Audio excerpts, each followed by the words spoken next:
Hi hello ಎಲ್ಲರೂ ಹೇಗಿದ್ದೀರಾ? ಇವತ್ತು ನಾನು ಬೆಂಡೆಕಾಯಿ ಸಾರು ಮಾಡ್ತಾಯಿದ್ದೀನಿ. ಹುಳಿಗೊಜ್ಜು ಅಂತಾರಲ್ಲ, ಬೆಂಡೆಕಾಯಿ ಹುಳಿಗೊಜ್ಜು. ಅದು ಯಾವ ರೀತಿ ಮಾಡ್ತೀನಿ ಅಂತ ನಿಮಗೆ ತೋರಿಸ್ಕೊಡ್ತಾ ಇದ್ದೀನಿ. ಬನ್ನಿ ಈಗ ಸ್ಟಾರ್ಟ್ ಮಾಡೋಣ.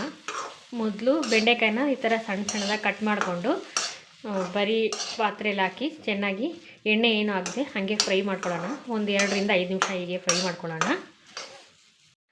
ಅಷ್ಟು ಬೇಗ ನಾವು ಈರುಳ್ಳಿ ಟೊಮೊಟೊ ಎಲ್ಲ ಕಟ್ ಮಾಡ್ಕೊಂಡ್ಬಿಡೋಣ.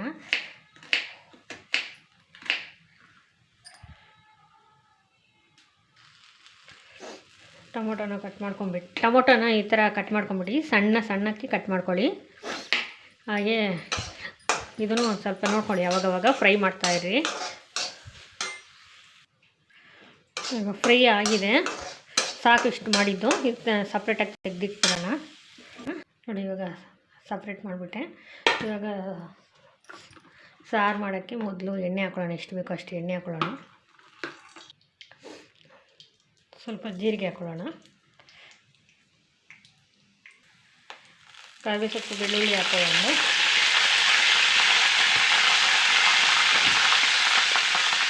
ಈರುಳ್ಳಿ ಹಾಕೊಳ್ಳೋಣ.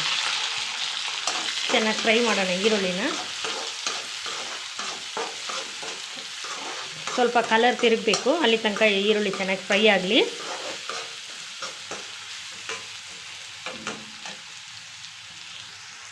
ನಾವು ಸಾರಿಗೆ ಎಷ್ಟು ಬೇಕೋ ಅಷ್ಟು ಹುಣಸೆಹಣ್ಣು ನೆನೆಸ್ಕೊಂಡಿದ್ದೆ, ಅದನ್ನೀಗ ಚೆನ್ನಾಗಿ ಕಲಿಸ್ಕೊಂಡ್ಬಿಡೋಣ ಸಾರಿಗೆ.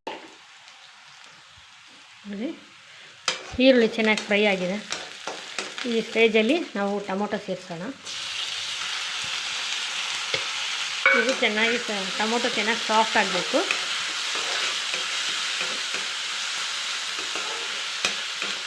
ಸಾಫ್ಟ್ ಆಗಿದ್ದು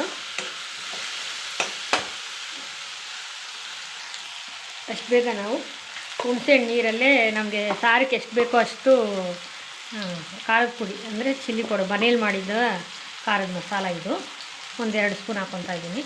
ಇದು ಬರೀ ರೆಡ್ ಚಿಲ್ಲಿ ಪೌಡರು, ಇದು ಸ್ವಲ್ಪ ಕಲರ್ಗೆ ಸ್ವಲ್ಪ ಹಾಕ್ಕೊತಾ ಇದ್ದೀನಿ. ಅರಿಶಿನ ಸ್ವಲ್ಪ, ಸಾರಿಗೆ ಎಷ್ಟು ಬೇಕಾಗುತ್ತೋ ಅಷ್ಟು ಸಾಲ್ಟು ಅಂದರೆ ಉಪ್ಪು, ಕಲ್ಲುಪ್ಪು ಹಾಕ್ತಾಯಿದ್ದೀನಿ. ಹಾಕ್ಬಿಟ್ಟು ಚೆನ್ನಾಗಿ ಕಲಸಿಟ್ಕೊಂಬಿಡೋಣ ಈ ಹುಣಸೆಹಣ್ಣು ನೀರಲ್ಲೇ. ಅವಾಗವಾಗ ಸ್ವಲ್ಪ ಕೈ ಆಡಿಸ್ತಾ ಇರಬೇಕು, ಟೊಮೊಟೊ ಸಾಫ್ಟ್ ಆಗೋ ತನಕ. ಇನ್ನೊಂದು 2 ನಿಮಿಷ ಹೀಗೆ ಇರಲಿ. ಚೆನ್ನಾಗಿ ಟೊಮೊಟೊ ಈರುಳ್ಳಿ ಎಲ್ಲ ಬೆಂದ್ಬಿಡುತ್ತೆ, ಸಾಫ್ಟ್ ಆಗುತ್ತೆ. 2 ನಿಮಿಷ ಈ ಥರ ಚೆನ್ನಾಗಿ, ಇನ್ನೊಂದು 2 ನಿಮಿಷ ಹೀಗೆ ಇರಲಿ. ಚೆನ್ನಾಗಿ ಟೊಮೊಟೊ ಈರುಳ್ಳಿ ಎಲ್ಲ ಬೆಂದ್ಬಿಡುತ್ತೆ, ಸಾಫ್ಟ್ ಆಗುತ್ತೆ.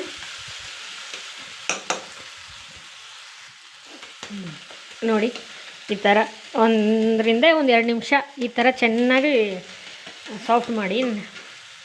ಆದರೆ ಈ ರೀತಿ ಮಾಡಿದ್ರೆ ಚೆನ್ನಾಗಿ ಅದು ಸಾಫ್ಟ್ ಆಗಿಬಿಡುತ್ತೆ. ಈ ಸ್ಟೇಜಲ್ಲಿ ನಾವು ಬೆಂಡೆಕಾಯಿ ಫ್ರೈ ಮಾಡಿಟ್ಟಿದ್ವಲ್ಲ ಹಾಗೆ ಮೊದಲೇ, ನೋಡಿ ಇದನ್ನು ಇವಾಗ ಸೇರಿಸ್ಕೊಂಬಿಡೋಣ.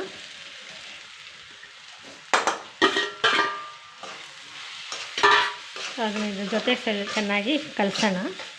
1-2 ನಿಮಿಷ ಈ ಥರ ಕಲಿಸ್ಬಿಟ್ಟು ಆಮೇಲೆ ಹುಣಸೆಹಣ್ಣು ನೀರನ್ನ ಹಾಕ್ಬಿಡೋಣ, ಸರೋಗುತ್ತೆ. ಅಲ್ಲಿ ಇದು ಸ್ವಲ್ಪ ಎಣ್ಣೆಯಲ್ಲಿ 1-2 ನಿಮಿಷ. ಬೆಂಡೆಕಾಯಿನ ಆವಾಗಲೇ ನಾವು ಬರೀ ಎಣ್ಣೆ ಎಲ್ಲ ಹಾಕದೆ ಹಂಗೆ ಫ್ರೈ ಮಾಡಿ ಇಟ್ಟಿರ್ತೀವಿ. ಇವಾಗ ಇದ್ರ ಜೊತೆ ಈ ಎಣ್ಣೆ ಇದೆಯಲ್ವಾ, ಇದ್ರ ಜೊತೆನೇ 1-2 ನಿಮಿಷ ಫ್ರೈ ಮಾಡೋಣ.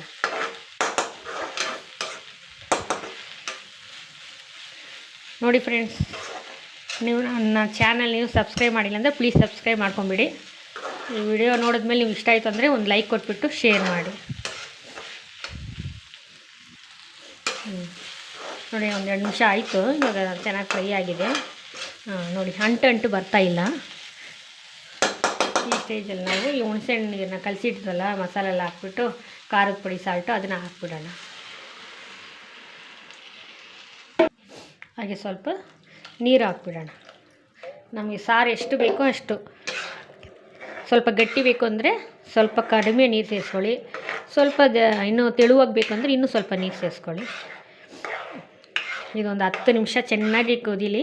ನಮಗೆ ಬೆಂಡೆಕಾಯಿ ಹುಳಿಗೊಜ್ಜು ಅಂತೀವಲ್ಲ, ಅದು ಸಾರು ರೆಡಿ ಆಗುತ್ತೆ. ಒಂದು 10 ನಿಮಿಷ ಇದನ್ನ ಹಾಗೆ ಮುಚ್ಚಿಟ್ಬಿಡೋಣ. ಒಂದು 10 ನಿಮಿಷ ಹಾಗೆ ಮುಚ್ಚಿಟ್ಬಿಡೋಣ. ಬನ್ನಿ, ಈಗ ಸಾರು ರೆಡಿಯಾಗಿದೆ ಅಂತ ನೋಡೋಣ.